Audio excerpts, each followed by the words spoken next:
محمدا عبده ورسوله الذي أرسله بالحق إلى الخلق بشيرا ونذيرا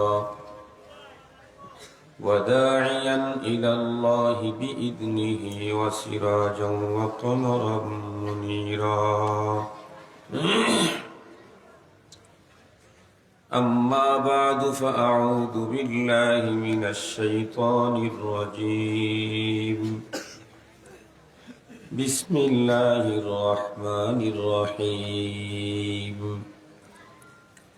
يرفع الله الذين آمنوا منكم والذين أوتوا العلم درجات وقال صاحب القرآن صلى الله عليه وسلم العلماء ورثة الأنبياء وإن الأنبياء لم يورثوا دينارا ولا درهما إنما ورثوا العلم فمن أخذه أخذ بحظ وافر أو كما قال عليه الصلاة والسلام صدق الله مولانا العظيم وصدق رسوله النبي الأمي الكريم ونحن على ذلك لمن الشاهدين والشاكرين والذاكرين والحمد لله رب العالمين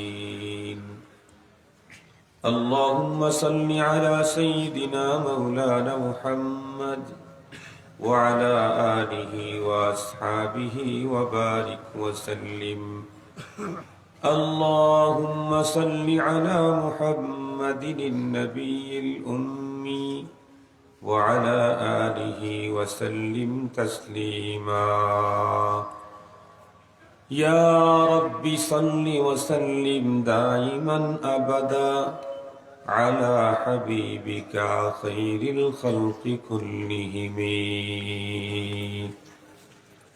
معزز محترم উদ্যোক্তার আজাদি বাজার হেদায়েতুল ইসলাম কমিটির ইন্তেজামে আয়োজিত 2 দিনব্যাপী 39তম ঐতিহাসিক ইসলামী মহাসম্মেলনের আখিরি দিনের শ্রদ্ধাভাজন সম্মানিত সভাপতি মুআজ্জাজ হযরত বুজুর্গ উলামায়ে কেরাম, বিভিন্ন দ্বীনি মাদারিস থেকে আগত আজিজ তালাবা, বিভিন্ন অঞ্চল এবং দূরদারাজের এরিয়া থেকে সমাগত সম্মানিত সুধী, সর্বপ্রথম মহান আল্লাহ পাকের দরবারে আনিশানে লাখো কোটি শুকর যে রব্বে করিম আমাদের হায়াতকে দীর্ঘায়িত করে আজকের এই মুহূর্ত পর্যন্ত সুস্থ সবল রেখে দুনিয়ার শত ব্যস্ততাকে পিছনে ফেলে রেখে দ্বীনের নিসবতে কোরআনে পাকের মুহাব্বতে জান্নাতি আয়োজনে সাম্প্রতিককালের শ্রেষ্ঠ মানুষ উলামায়ে কেরামের সান্নিধ্যে বিশ্বের শ্রেষ্ঠ গ্রন্থ কোরআনুল কারীমের আলোচনার বরকতপূর্ণ মজলিসে আমাদের কাউকে খতিব কাউকে মুখাতাব হিসাবে উপস্থিতির যে সাআদত দান করলেন, সে মহান মহিয়ানের দরবারে আমরা প্রত্যেকেই শুকরগুজার হচ্ছি। জবান খুলে ভক্তি সহকারে মুহাব্বত নিয়ে দিল থেকে আবেগ ভরে সমস্বরে উচ্চ কণ্ঠে সকলেই পড়ে নেই আলহামদুলিল্লাহ। সম্মানিত উপস্থিতি, আপনারা গতকাল থেকে আজকের এই মুহূর্ত পর্যন্ত দেশের বরেণ্য হযরত উলামা মাশায়েখদের জবানে গুরুত্বপূর্ণ দ্বীনি আলোচনা শুনতেছিলেন। মাহফিলের একদম শেষ পর্যায়ে মহান আল্লাহ পাক আমাকে আপনাদের খেদমতে উপস্থিত করে দিয়েছেন। আমিও মহান আল্লাহ পাকের উপরে পূর্ণ আস্থা রেখেই তাঁর কালামে মাজিদ থেকে অল্প কিছু অংশ তিলাওয়াত করার সৌভাগ্য পেয়েছি। মহানবী সাল্লাল্লাহু আলাইহি ওয়াসাল্লামের অসংখ্য অগণিত হাদিস মুবারাকা থেকে বহুল পঠিত একখানা হাদিসও পাঠ করেছি। মহান আল্লাহ পাক যদি আমাকে তৌফিক দান করেন, তাঁর দয়া যদি শামিলে হাল হয়, তিলাওয়াতকৃত কোরআনে পাকের অংশ এবং পঠিত হাদিসকে সামনে নিয়েই নির্ধারিত একটা সাবজেক্টের উপরে গুরুত্বপূর্ণ কিছু দ্বীনি আলোচনা সংক্ষিপ্ত সময় আপনাদের খেদমতে পেশ করব। আপনারা দোয়া করেন যাতে করে মহান আল্লাহ পাক আমাকে তথ্য সমৃদ্ধ ইখলাস পূর্ণ আজকের এই মুহূর্তে মুসলিম উম্মার প্রয়োজনে অতীব আহাম দ্বীনি আলোচনার তৌফিক দান করে। সম্মানিত উপস্থিতি, আজকে আমার বয়ানের মূল টার্গেট হচ্ছে একটা জিনিস, সেটি হচ্ছে মুসলমানদের ইসলামী জীবনযাপনে উলামায়ে কেরামের প্রয়োজনীয়তা। এটা হলো আমার আজকের বয়ানের টার্গেট, এটা আমার লক্ষ্য। বাট এই কথাটা আপনাদের অন্তরের গভীর পর্যন্ত পৌঁছাইতে চাইলে আমাকে অনেক পিছন থেকে আসতে হবে, অনেক পিছন থেকে। এটা মিসাল দিয়ে কথাটা বললে আরো ভালো হবে। আপনারা তো বেশি দেখতেছি ওলামা আর তলাবা। এই মাঠে আমি অনেক আগে একবার আসছিলাম, আমার মনে আছে, হয়তো আপনাদের মনে নেই। অনেক আগে একবার এসেছিলাম, তখন এত মানুষ ছিল না। হয়তো এখনকার 6 ভাগের 1 ভাগ হবে বা 4 ভাগের 1 ভাগ ছিল তখন। আমরা তো খেলাধুলা নিয়ে বেশি ব্যস্ত না। অন্য যারা পড়ালেখা করে তারা খেলাধুলা নিয়ে ব্যস্ত থাকে, তাদের সাবজেক্টও থাকে খেলাধুলার। আমাদের কওমি মাদ্রাসার ভিতরে খেলাধুলার কোনো সাবজেক্ট নাই। এখন তাও কিছু কিছু এদিক সেদিক চলে। আমরা যখন পড়ছি তখন তো এটা মমনু ছিল, নিষিদ্ধ ছিল। চুরি করেও যদি কখনো কোথাও খেলতে গেছি, ছুটি টাইম আসরের পরে, এটা হুজুরদের কানে কেমনে ঢুকছে, পরের দিন সাজা খেতে হয়েছে, সাজা পেতে হয়েছে।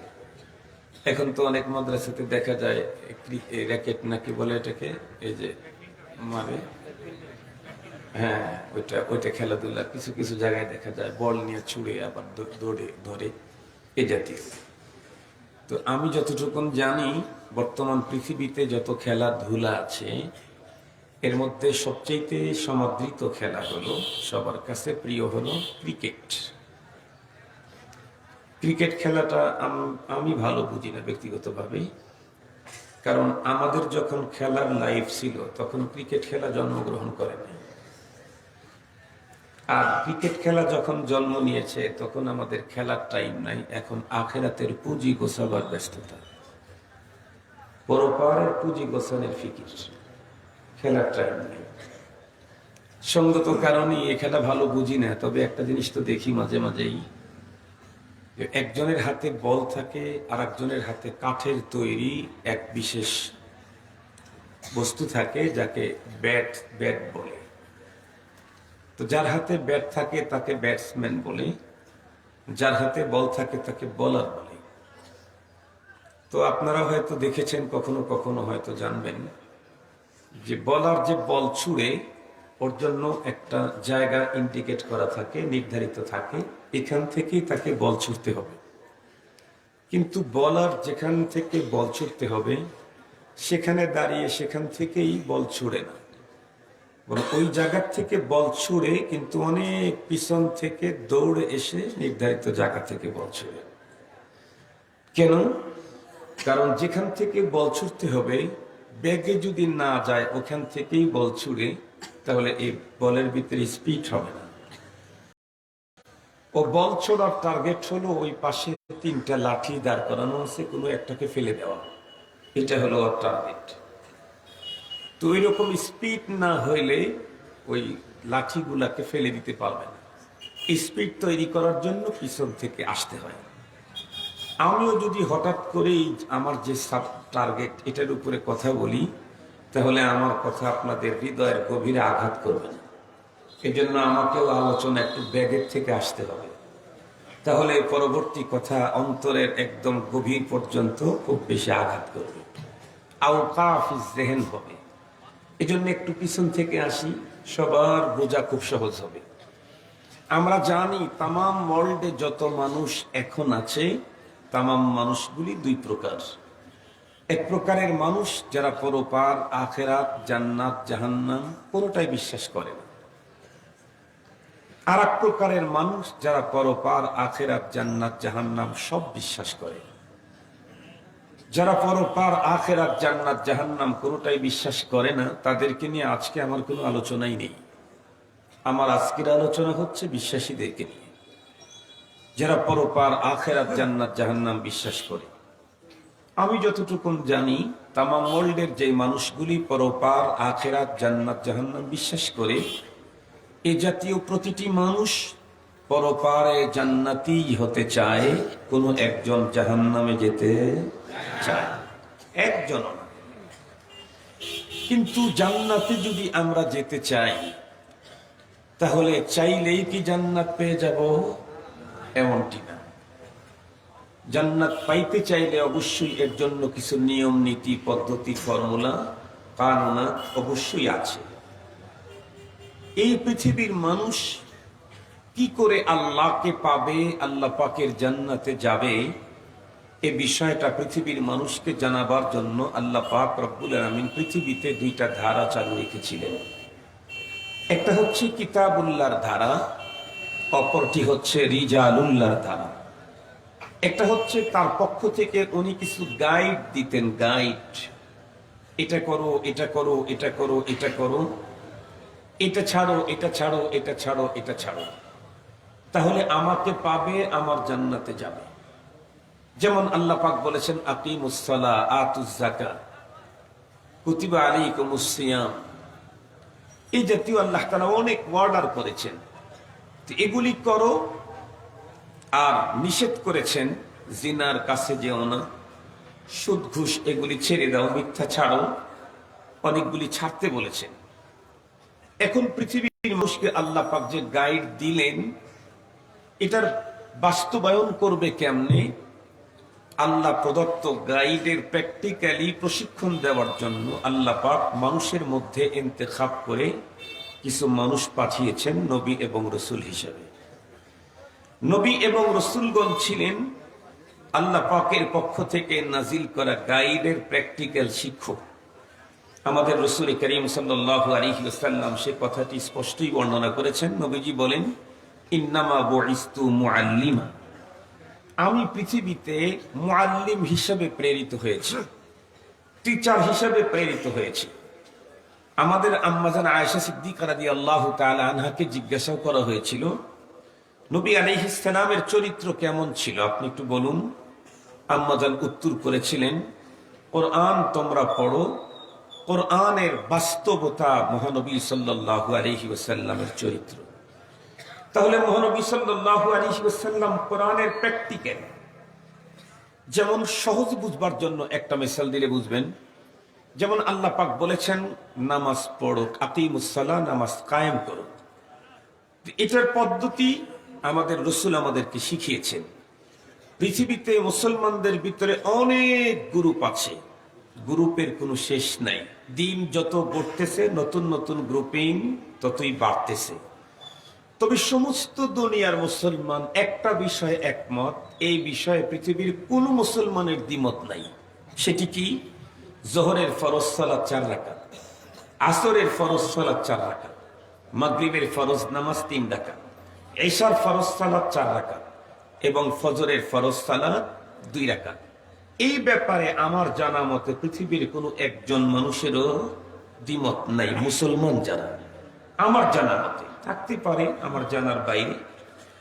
তো এই বিষয়ে তাম দুনিয়ার সকল মতের মুসলমান এক। কিন্তু আমি জিজ্ঞেস করতে চাই, সবাই যেই এক বিষয়ের উপরে একমত পোষণ করলো, এই বিষয়টা কি 30 পারা কোরআনের কোনো এক জায়গা থেকে বের করতে পারবে যে ফজরের জোহরের সালাত ফরজ 4 রাকাতই পড়তে হবে, মাগরিবেরটা 3 রাকাতই পড়তে হবে, ফজর গিয়ে আবার 2 রাকাত পড়তে হবে, আসর 4 রাকাত পড়তে হবে, এশার ফরজ সালাত 4 রাকাত পড়তে হবে, আগে পরে সুন্নত পড়তে হবে, একটার পড়তে হবে না? এই জাতীয় বর্ণনা 30 পারা কোরআনের কোথাও নেই। আল্লাহ পাক রব্বুল আলামিন গাইড দিয়েছেন আকিমুস সালাহ, আকিমিস সালাতা তারাফাইন নাহারি ওয়া যুলাফাম মিনাল লাইল। আল্লাহ পাক গাইড দিয়েছেন। বাট এই ইকামতে সালাত কখন হবে, কয় রাকাতে হবে? 1 রাকাতে 1 রুকু 2 সিজদা, এটা কোরআনে পাকের কোথায় আছে যে 1 রাকাতে 1টা রুকু করতে হবে, সিজদা 2টা করতে হবে? নেই। তো এই জাতীয় পদ্ধতি, এর প্র্যাকটিক্যাল প্রশিক্ষণের জন্য আল্লাহ পাক নবী এবং রাসূলকে পাঠিয়েছেন। সঙ্গত কারণে পৃথিবীর কোনো একজন মানুষ যদি আল্লাহকে পেতে চায়, জান্নাতে যেতে চায়, আমার প্রথম কথা মনে আছে তো, আমার আজকের আলোচনা বিশ্বাসীদেরকে নিয়ে, মনে আছে না আপনাদের? শেষ পর্যন্ত এই কথার উপরই আলোচনা থাকবে ইনশাআল্লাহ। আমার আজকের আলোচনা বিশ্বাসীদেরকে নিয়ে। কেউ যদি আল্লাহকে পেতে চায়, জান্নাতে যেতে চায়, তাহলে তার জন্য দুইটা জিনিস অবশ্য মানতে হবে। একটা হলো কোরআন, আর একটা হলো বলেন সুন্নাত। রাসূল করিম সাল্লাল্লাহু আলাইহি ওয়াসাল্লাম এই বিষয়টাকে একদম স্পষ্ট করে ওয়াজাহাত করে বয়ান করেছেন। নবীজি বলেন, তারাকতু ফীকুম আমরাইন লান তাদিল্লু মা তামাসসাকতুম বিহিমা কিতাবাল্লাহ ওয়া সুন্নতি, আও কামা ক্বালা আলাইহিস সালাতু ওয়াসসালাম। নবীজি বলেন, আমি তোমাদের মাঝে মহান দুই বস্তু রেখে গেলাম। এই দুইটা যতদিন আঁকড়ে ধরে থাকতে পারবে, ততদিন পর্যন্ত গোমরা হবে না, পথ হারাবে না, পথভ্রষ্ট হবে না, লাইনচ্যুত হবে না। কতদিন? এই দুই বস্তুকে ধরে রাখতে পারবে যতদিন। তো এই দুইটাই আমার লাগবে, ধরতে তো হবে। ধরবো, তার সিস্টেমটা কি, তাও কোরআনে পাকে আল্লাহ তাআলা বয়ান করেছেন। আল্লাহ তাআলা বলেন, ওয়াতাসিমু বিহাবলিল্লাহি জামিআন ওয়া লা তাফাররাকু।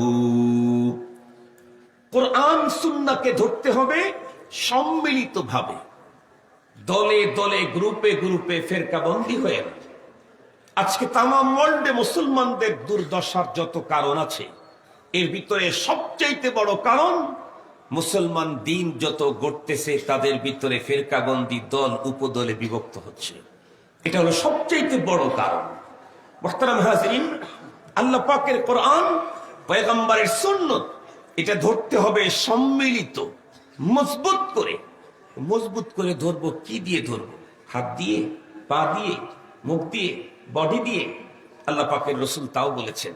নবীজি বলেন, আদ্দু আলাইহা বিন নওয়াজিস, আদ্দু আলাইহা বিন নওয়াজিস। ধরতে হবে মুখ দিয়ে, তবে মুখের সব দাঁত দিয়ে না। আমাদের মুখে আল্লাহ পাক 32টা দাঁত দিয়েছেন। এই দাঁতগুলির পৃথক পৃথক নামও আছে আরবিতে। সামনের উপরের দুইটাকে বলা হয় সানায়া উলিয়া, সুদা নিচের দুইটাকে বলা হয় সানায়া সুফলা। এরপরে ডান দিকে একটা, বাম দিকে একটা, নিচের ডান দিকে একটা, বাম দিকে একটা, চারটাকে রুবাইয়াত বলা হয়।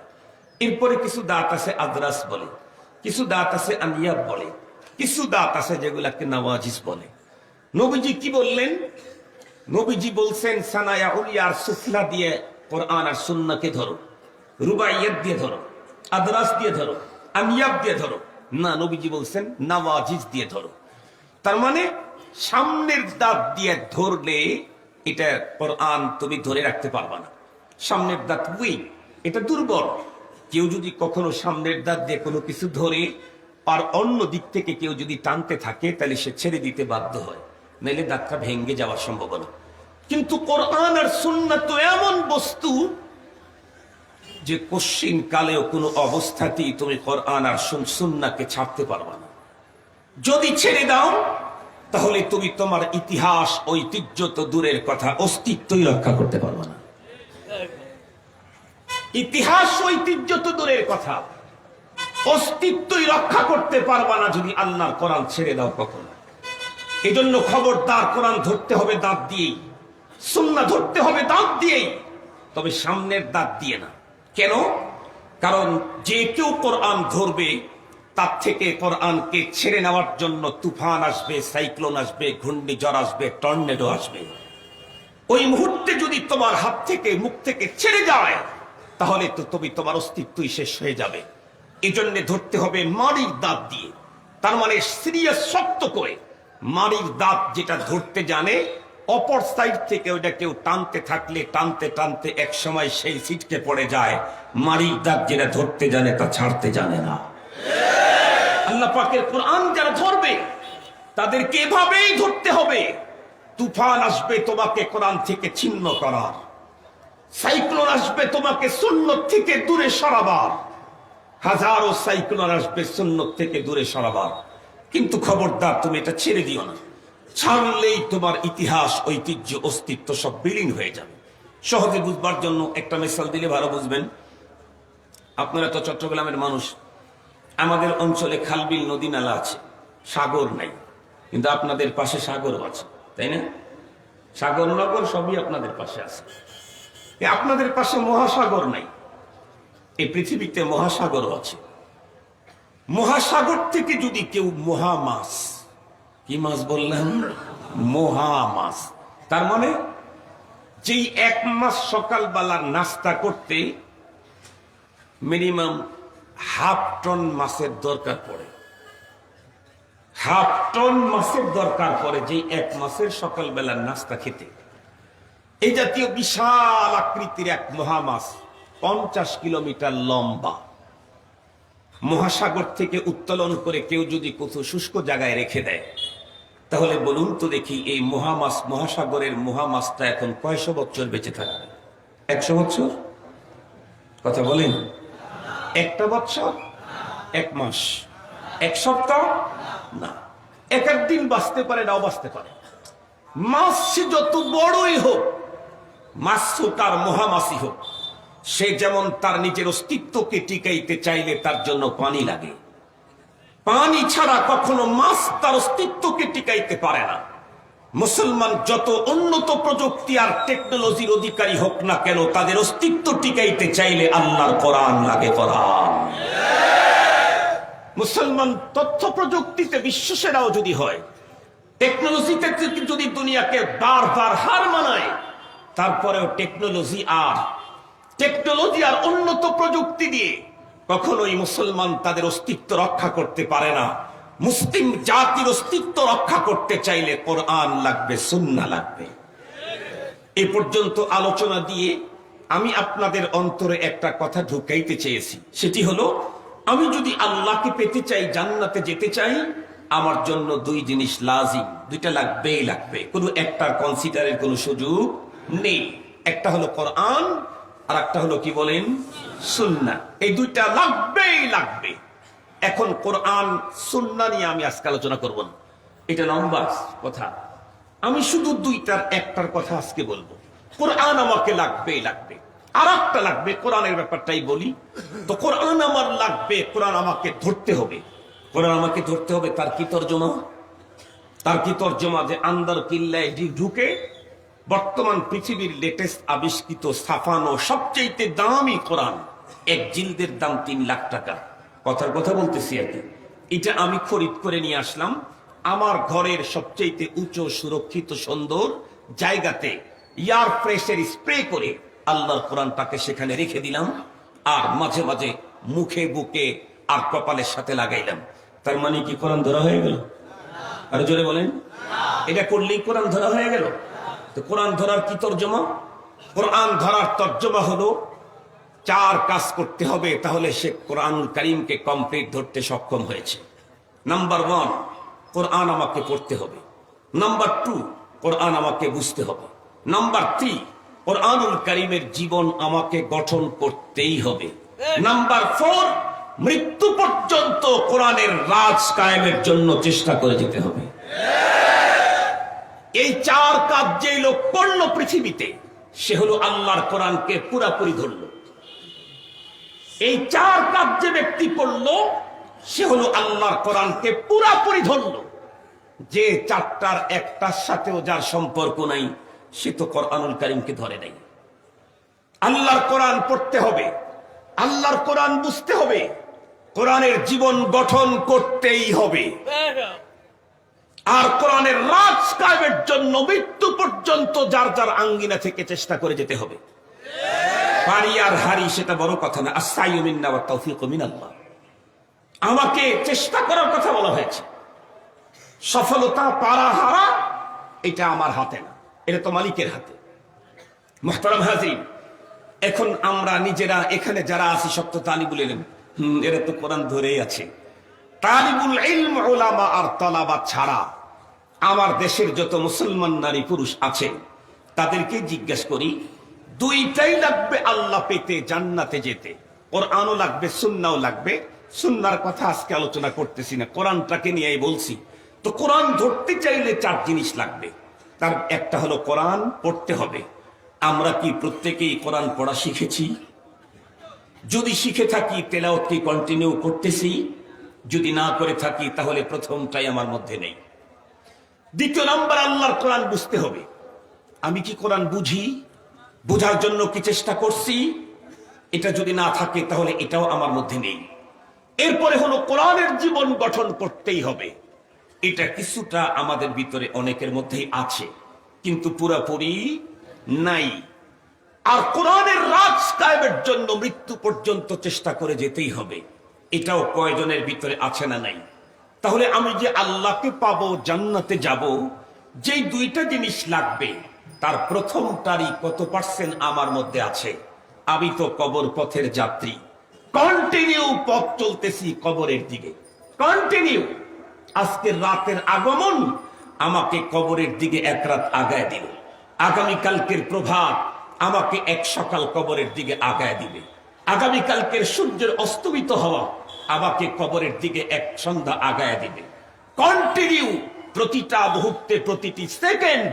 আমি যখন রাস্তা চলি, আমার গাড়ির সামনে ঘড়ি আছে, ঘড়ির কাঁটার সেকেন্ডগুলি যখন উঠতে থাকে, গতকালকে যেখানে মাহফিল করেছি, মাহফিলের সামনে ঘড়ি ছিল, সেকেন্ড যখন চলতেছিল, বয়ানের ভিতরেই আমার মনে হচ্ছিল যে আমি কত দ্রুত গতিতে কবরের দিকে যাচ্ছি, ঘড়ির কাঁটার দিকে তাকাইলেই বোঝা যায়। একটা সেকেন্ড আমি থেমে নেই।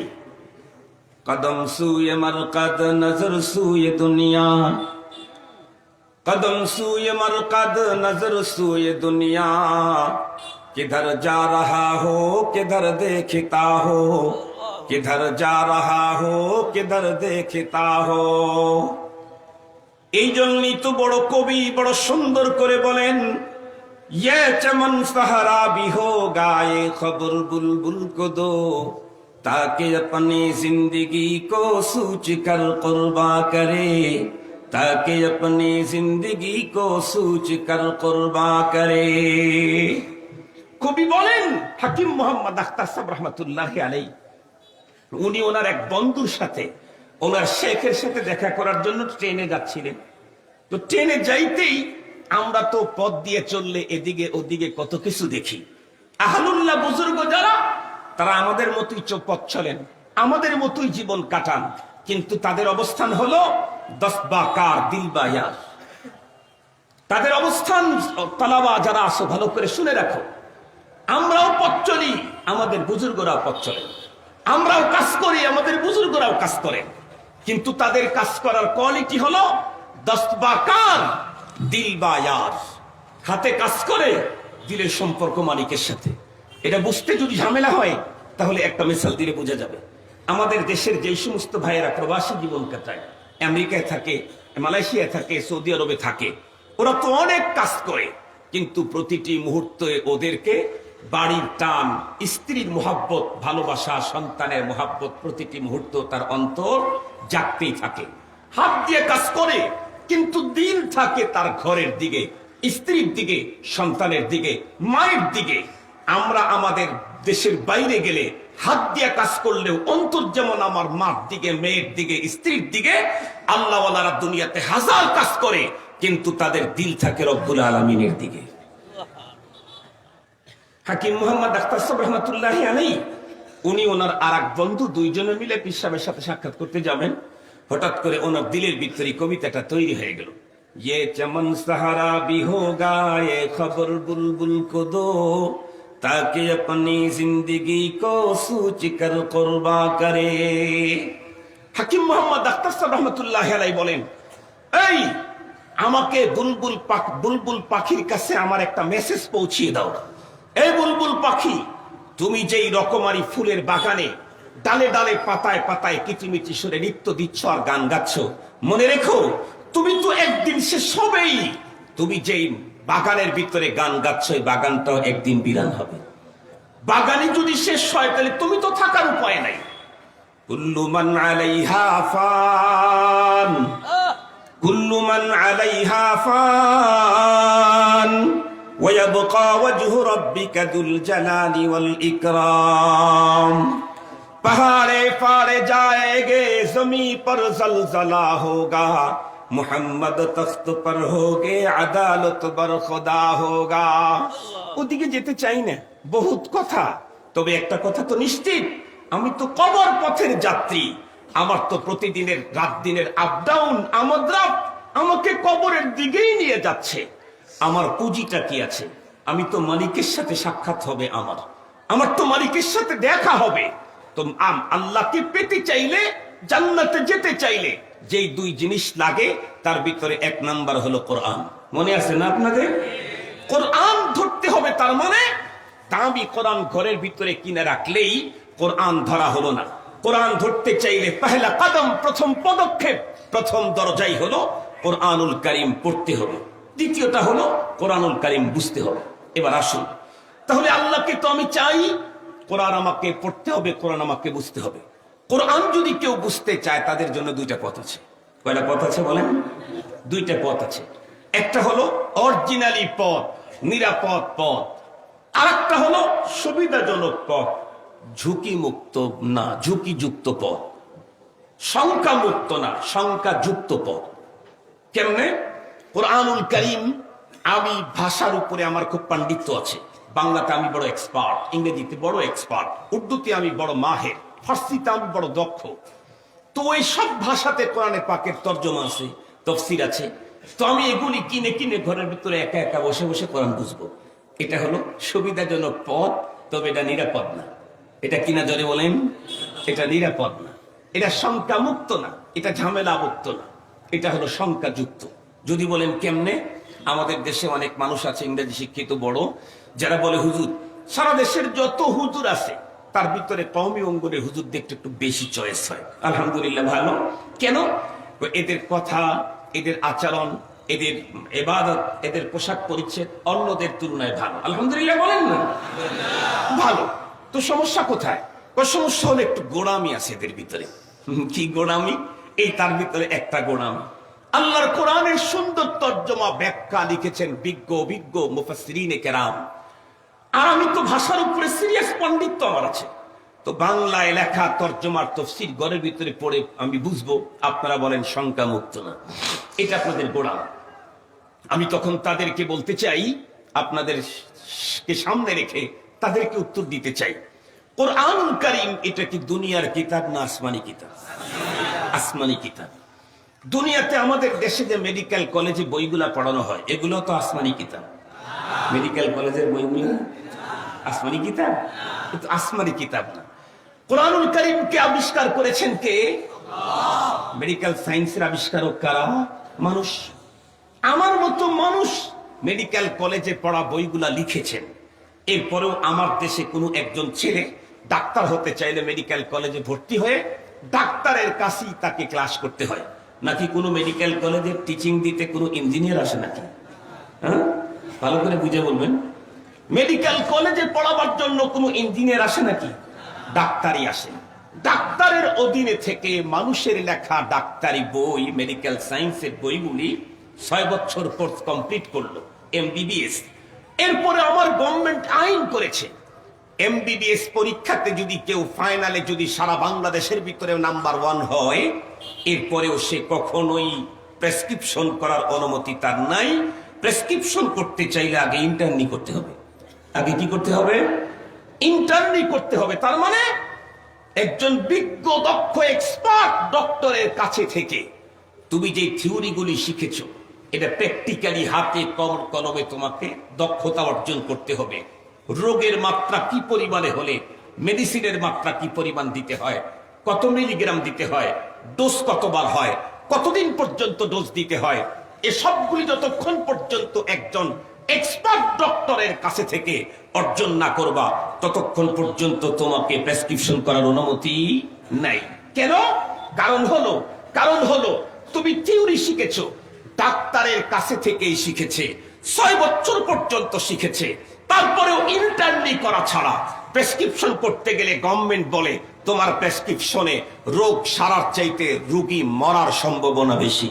মানুষের তৈরি করা মেডিকেল কলেজের বইগুলি ডাক্তারের কাছে অর্জন করার পরেও ইন্টার্নি ছাড়া প্রেসক্রিপশন করলে যদি রোগী সারার চাইতে মরার সম্ভাবনা বেশি হয়, কোরআনুল কারীম তো কোনো মানুষের রচিত না, আসমান থেকে নাজিল করা মহাগ্রন্থ।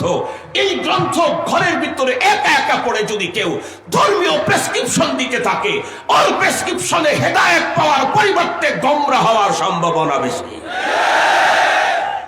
এই জন্য মুহতারাম হাজিরিন, আমি বলেছি কোরআনুল কারীম বুঝতে চাইলে দুইটা পদ্ধতি আছে। একটা হলো কোরআনে পাকের ব্যাখ্যা তফসির গ্রন্থ তর্জমা আছে, আমি নিজে একা একাই ভাষার পণ্ডিত্যের কারণে একা একা বসে বসে আমি সেগুলি অর্জন করব। নো, এটি নিরাপদ না, এটি শঙ্কামুক্ত না। এটা সুবিধাজনক পথ বটে, কিন্তু শঙ্কামুক্ত না। শঙ্কামুক্ত পথ কোনটা? আলেমের কাছে গিয়ে যোগ্য, দক্ষ, বিচক্ষণ, বিজ্ঞ আলেমে দ্বীনের কাছে আল্লাহর কোরআন আমি শিখে নেব। মনে থাকবে তো? তাহলে এ পর্যন্ত আলোচনায় কি বুঝলাম? আল্লাহর কোরআন আমাকে লাগবেই, বুঝতে চাইলে আমাকে কি লাগবে? কথা বলেন না কেন? আলেম লাগবে। এখন আসেন, আল্লাহর কোরআন যদি কেউ পড়তে চায়, আল্লাহর কোরআন ধরতে চাইলে তো পড়তে হবে প্রথমে, এরপরে বুঝতে হবে, এরপরে জীবন গঠন করতে হবে, এরপরে রাজ কায়েমের চেষ্টা করতে হবে। তো কেউ যদি পড়তে চায় তাহলে সেও আলেম ছাড়া, হাফেজ ছাড়া, কারি ছাড়া পৃথিবীর আর কোন জায়গায় গিয়ে আল্লাহর কোরআন শুদ্ধ শেখার কোন সুযোগ নাই। মুসলমান ভাইরা রে, আমার কথা ভালো করে বুঝবেন। এতক্ষণ পর্যন্ত অনেক পিছন থেকে আপনাদেরকে পর্যন্ত নিয়ে এসে আপনাদের অন্তরের ভিতরে একটা কথা বুঝাবার জন্য চেষ্টাই করলাম। সেটি হলো, আমি আল্লাহকে পেতে চাইলে, জান্নাতে যেতে চাইলে আল্লাহর কোরআন লাগবে। আর আল্লাহর কোরআন ধরতে চাইলে প্রথমেই তেলাওয়াত, তারপরে কোরআন বুঝতে হবে। আমি যদি আল্লাহর কোরআন তেলাওয়াত করতে যাই তাহলেও হাফেজ, কারি, আলেম লাগবে। আল্লাহর কোরআন বুঝতে চাইলেও হাফেজ, কারি, আলেম লাগবে। এখন আলেম আর হাফেজ, কারি এদেরকে দেখলেই যদি কারো অবস্থা এমন হয়, আলেমকে দেখলেই মেজাজ গরম, আলেমকে দেখলেই বন্ধুরা আমার চোখের ভিতরে রক্ত ওঠে, আলেমকে দেখলেই যদি কারো ঘৃণা পায়, এই অবস্থা যদি জমিনের ভিতরে চলতে থাকে, তাহলে বলুন তো দেখি ওই জাতীয় মুসলমানদের পরপার আর আখিরাতের কন্ডিশন কি হবে? মুসলমান ভাইরা আমার ভালো করে বুঝবেন, আল্লাহর কোরআন থেকে মুসলমানদেরকে দূরে সরাবার যত ষড়যন্ত্র দুনিয়াতে রচনা হয়েছে, তার ভিতরে একটা গভীর সূক্ষ্ম ষড়যন্ত্র হলো হামেলিনে কোরআনদের বন্ধুরা আমার প্রতি সাধারণ মানুষের ঘৃণা তৈরি করে দেওয়া, আলেমদের প্রতি মানুষের অবজ্ঞা ভাব তৈরি করে দেওয়া, আলেমদের প্রতি মানুষের আস্থাকে ছিনে নেওয়া, আলেমদের প্রতি মানুষের ঘৃণা তৈরি করে দেওয়া। কারণ আলেমদের প্রতি যদি মানুষের ঘৃণা তৈরি হয়, আল্লাহর কোরআন ধরতে গেলে আর পড়তে গেলে বুঝতে গেলে আলেম ছাড়া হবে না।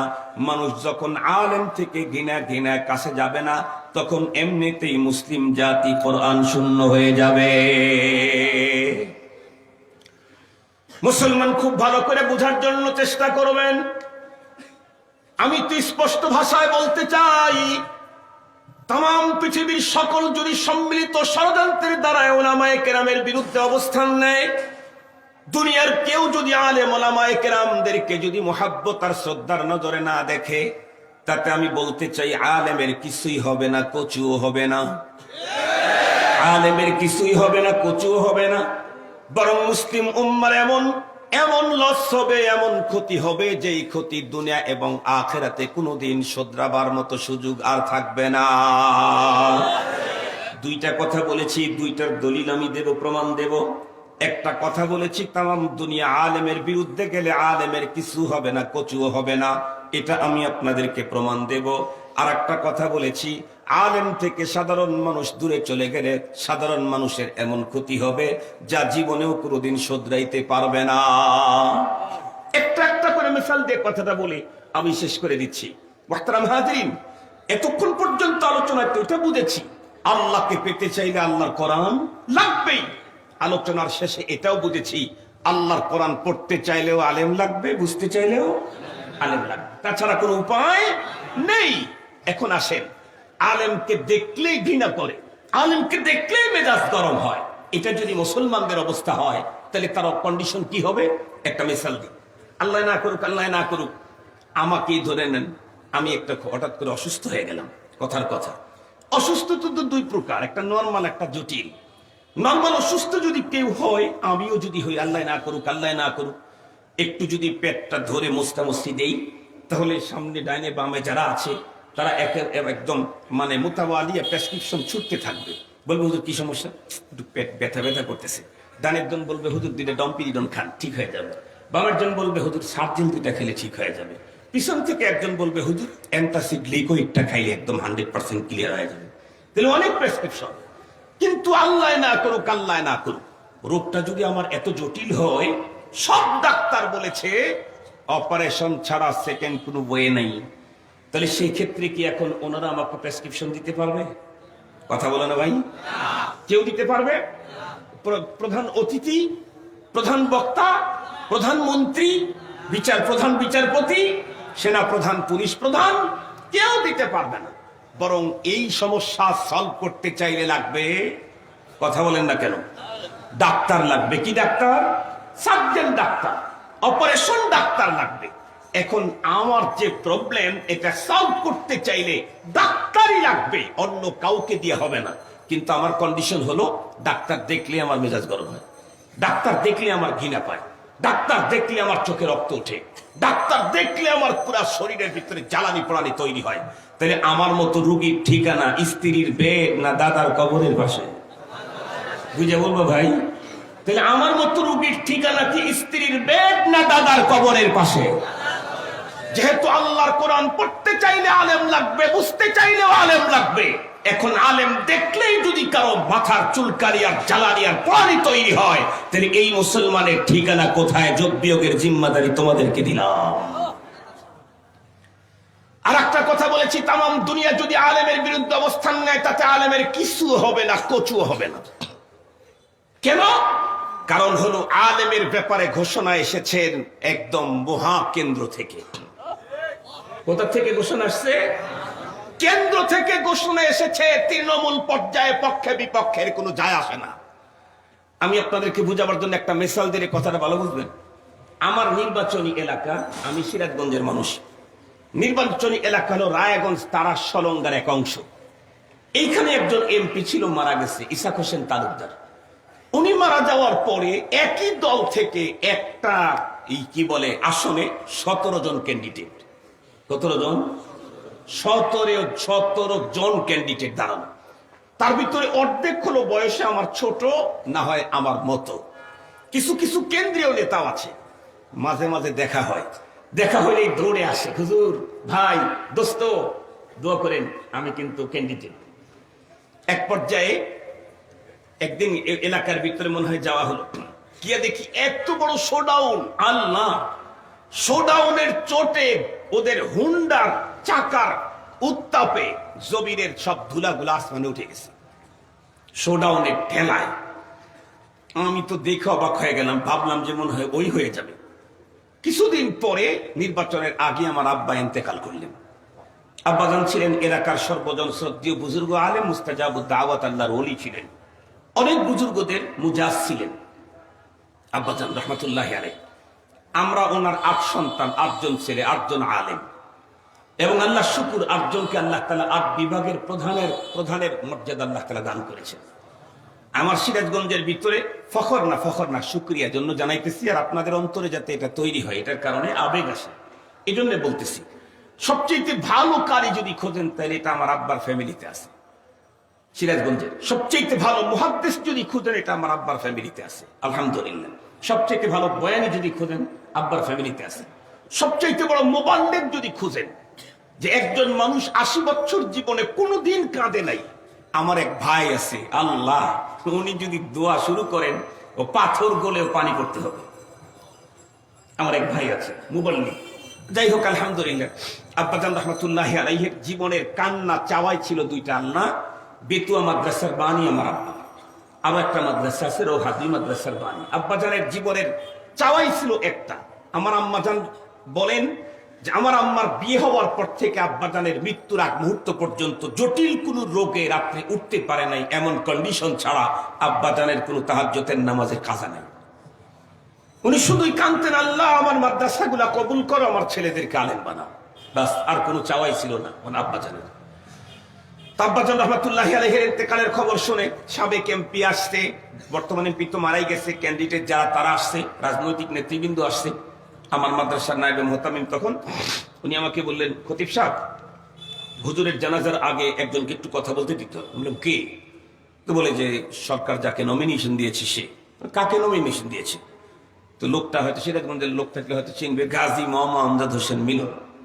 এই লোকটাও মারা গেছে, ওরে নিয়েছে। আমি নাম শোনার পরে চিন্তা করলাম, আরে গাজী মোহাম্মদ আমজাদ হোসেন মিলন আমার নির্বাচনী এলাকা থেকে নির্বাচন করতেছে, আমি জীবনে ওর নাম শুনি নাই। আমি যেহেতু শুনি নাই, আমার মতো আরো 2-4 জন গাদাও তো আছে নাকি বলেন? আমার মতো আরো 2-4টা গাদা নাই এলাকায় যে ওর নামই শুনি নাই। আমি নামই শুনি নাই কোনোদিন। ওই দিন প্রথম শুনলাম গাজী মোহাম্মদ আমজাদ হোসেন মিলন। তো পরে আব্বার দাফন কাফন হয়ে গেল। 2-1 দিন পরে আমি একজনকে জিজ্ঞেস করলাম, এক নেতারে, এই অমুক অমুক অমুক অমুক কেন্দ্রীয় নেতা সহ সবাই না খুব গ্রুপিং করলো, লবিং করলো, অনেক শোডাউন করলো, কি বিশাল শোডাউন, মানুষ আর মানুষ। তারপরে শেষ পর্যন্ত ওই লোকের নাম ওটা পাশ হলো কেমন? তখন বলতেছে যে শোনেন, এরা যে শোডাউন করছে এদের সম্পর্ক হলো তৃণমূল পর্যায়ে, মেন কেন্দ্র হলো গাজী মোহাম্মদ আমজাদ হোসেন মিলনের পক্ষে। 17 জনের ভিতরে 12 জন এলাকাতে এসে 5 জনকে ম্যাডাম ডেকেছিলেন। 5 জনের সাথে একান্ত কথা বলেছেন ম্যাডাম। তার ভিতরে ওনার কথাতে উনি আকৃষ্ট হয়ে ওনাকে নমিনেশন দিয়ে দিয়েছেন। কি বুঝাইতে চাইলাম, কি বুঝাইলাম এ গল্প দিয়ে? বুঝাইলাম তৃণমূল পর্যায়ে হাজার হাজার অবস্থান তৈরি করে লাভ নাই, কেন্দ্র যদি দখল না থাকে। যত বড় শোডাউনি দুনিয়াতে হোক না কেন, যত বড় এলাকায় করো না কেন, কেন্দ্র যদি তোমার পক্ষে ঘোষণা না দেয়, তাহলে তুমি যেমন এমপি হতে পারো না, তাম দুনিয়া আলেমের বিপক্ষে গেলে কচু হবে না। মহাকেন্দ্র থেকে ঘোষণা আছে আলেমের পক্ষে। মহাকেন্দ্র থেকে ঘোষণা আছে কার পক্ষে? যে তোমরা দুনিয়াতে বিপক্ষে গিয়ে কি কচু করবা, কি কচু করবা? কি ঘোষণা আছে আল্লাহ আলেমের পক্ষে? ঘোষণাটা একটু বলে দেই। আল্লাহ তাআলা বলেন, ইয়ারফাইল্লাহুল্লাযীনা আমানু মিনকুম ওয়াল্লাযীনা উতুল ইলমা দারাজাত। 50 আলিফ টানবা, দুনিয়ার নাস্তিকদেরকে দেখায় দিবা যে দেখ আমাদের মাকাম কোথায়, দরজা কোথায়, আমাদের অবস্থান কোথায়। আল্লাহ পাক বলেন, পৃথিবীতে যত মানুষ আছে, যত রঙের, যত ঢঙ্গের, যত সভ্যতার, যত সংস্কৃতির, এর মধ্যে আমার কাছে দামি হলো যারা ঈমানদার তারা। সুবহানাল্লাহ। আর একটু জোরে সুবহানাল্লাহ বলেন। আল্লাহ পাকের এই ঘোষণা অনুযায়ী আমরা সবাই দামি মানুষ। আলহামদুলিল্লাহ, আলহামদুলিল্লাহ। আমরা সবাই মুমিন তো, কেউ ফার্স্ট ক্লাসের, কেউ লাস্ট ক্লাসের। কথা বলেন তো, মুমিন তো ফার্স্ট ক্লাসের অথবা লাস্ট ক্লাসের। আল্লাহ পাক আবার বলেন, এই ইমানদার, তোমরা জেনে রেখো তোমাদের ভিতরে আমার কিছু ভিআইপি পার্সন আছে। সুবহানাল্লাহ। ইমানদারদের ভিতরে আল্লাহর কাছে ভিআইপি পার্সন কে? আল্লাহ পাক বলেন, ওয়াল্লাযীনা উতুল ইলম, যাদেরকে কোরআনে পাকের ইলম দেওয়া হয়েছে তারা হলো আল্লাহ পাকের কাছে ভিআইপি। আল্লাহ পাকের কাছে ভিআইপি হওয়ার তরজমা কি বুঝলা ছোট ভাইরা? তরজমা বুঝো নাই, আমি একটা তরজমা আজকে করে দিয়ে যাই। ইনশাআল্লাহ আমার এই তরজমা এদেশে একদিন সহি প্রমাণিত হবে ইনশাআল্লাহ। একটা তরজমা আমি করে দিয়ে যাই। ভিআইপির তরজমা হলো, এদেশের ভিতরে সরকারের পক্ষের লোক আছে, বিপক্ষের লোক আছে। এখানে আমরা সবাই সরকারের পক্ষে, কথার কথা। এরপরে আমরা যদি কখনো কোনো জায়গায় আক্রান্ত হই, তাহলে এই বিচার পাওয়ার জন্য আমাকে অফিসে যেতে হবে, আদালতে যেতে হবে, থানায় যেতে হবে। আমি সরকারের পক্ষের হলে অবশ্যই সরকার আমাকে উচিত বিচার দিয়ে দিবে। ঠিক বললাম? কিন্তু আমি তো সরকারের সাধারণ একজন সাপোর্টার।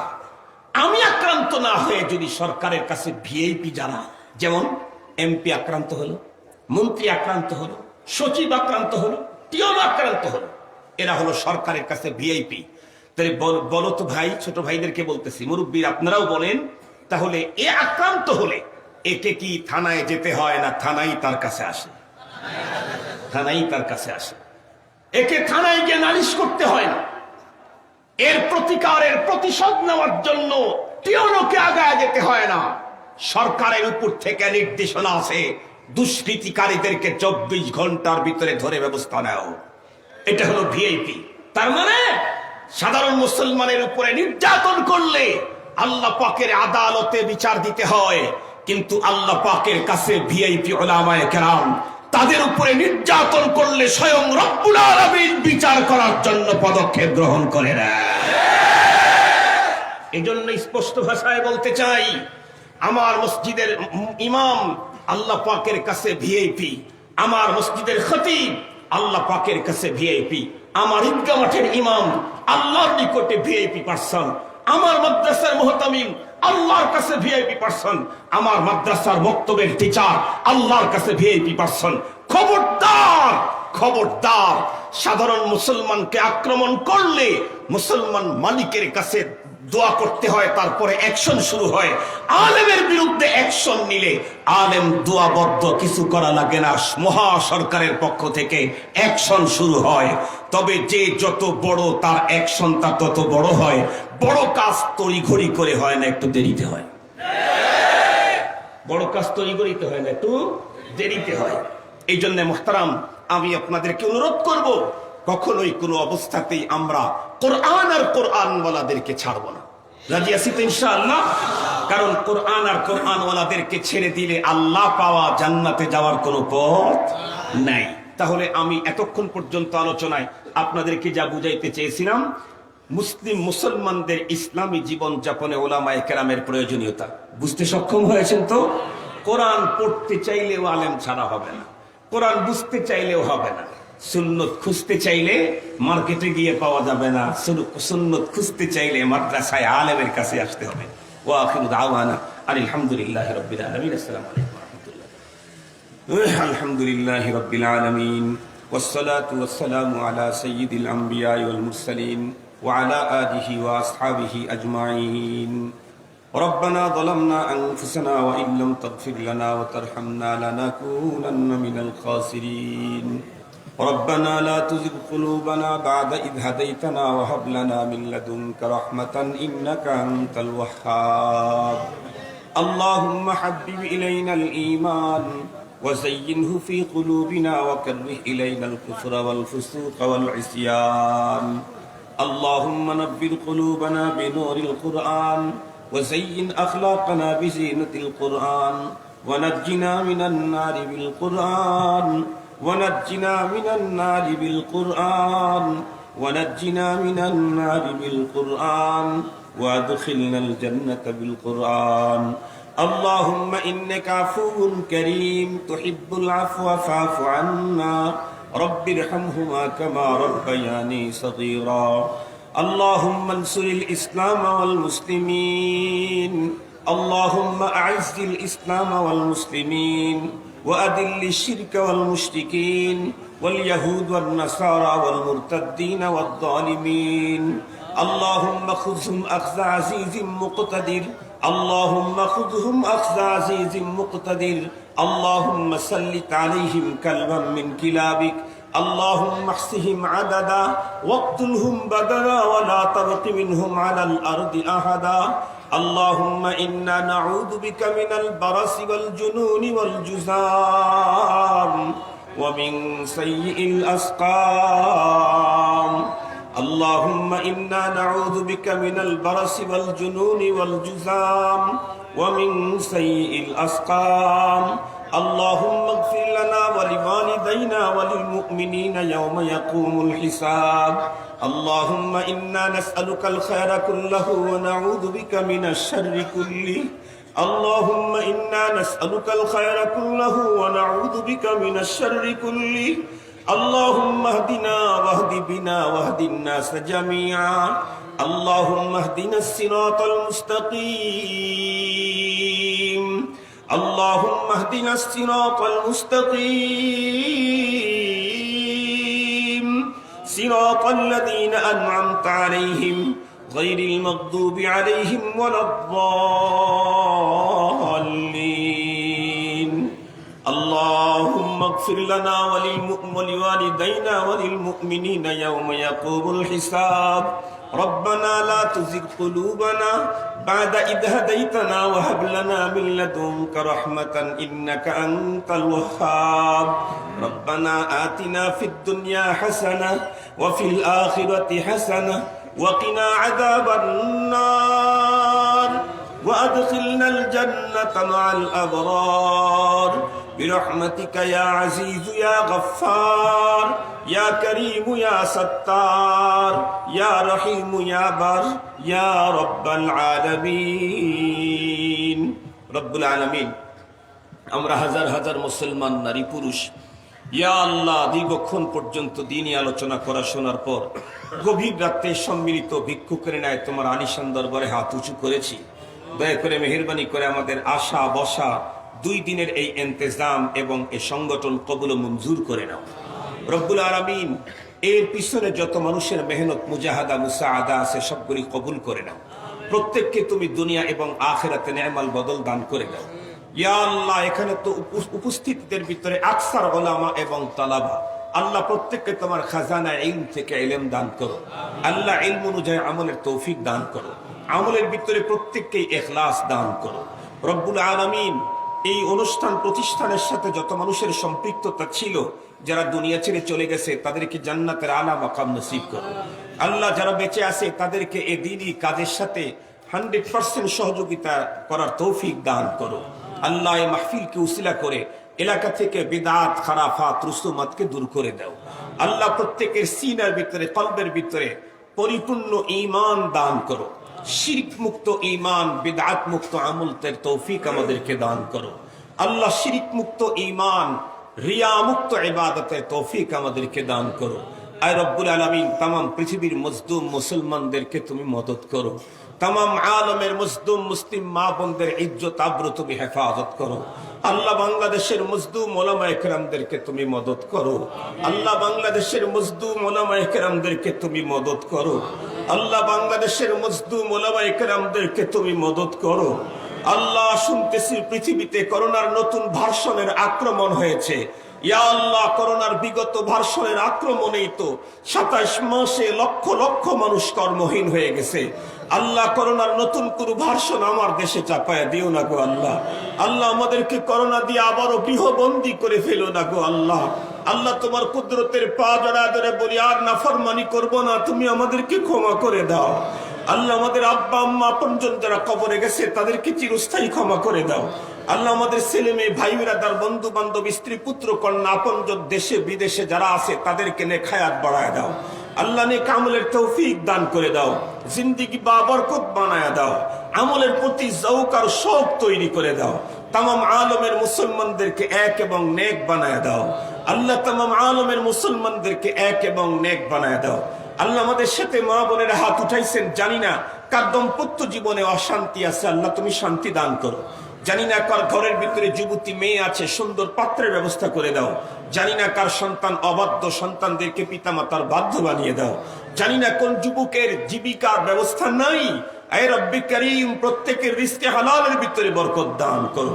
জীবিকার ব্যবস্থা তুমি করে দাও রব্বুল আলামিন। আমাদের প্রত্যেকের মনের বড় একটা তামান্না, আমাদেরকে কাফনের কাপড়ে জড়াবার আগে ইহরামের কাপড় পরার তৌফিক দান করে দাও। আল্লাহ, তুমি আমাদের প্রত্যেককে তোমার পেয়ারা হাবিবের রওজার পাশে দাঁড় হওয়ার তৌফিক দাও। আমাদের জবানের সালাম তোমার পেয়ারা হাবিবের কান মোবারকে পৌঁছাবার তৌফিক দিয়া দাও রব্বুল আলামিন। আয় আল্লাহ, যে সমস্ত মানুষেরা মদিনায় যাইতে পারবে না, মক্কায় যাইতে পারবে না, কমপক্ষে মৃত্যুর আগে তোমার পেয়ারা হাবিবের নুরানি চেহারা স্বপ্ন যোগে দেখায়া দাও। সুবহান রাব্বিকা রাব্বিল ইজ্জাতি আম্মা ইয়াসিফুন ওয়া সালামুন আলাল মুরসালিন ওয়ালহামদুলিল্লাহি রাব্বিল আলামিন। আমিন বিরহমাতিকা ইয়া আরহামার রাহিমিন। আসসালামু আলাইকুম ওয়া রাহমাতুল্লাহি তাআলা ওয়া বারাকাতুহু।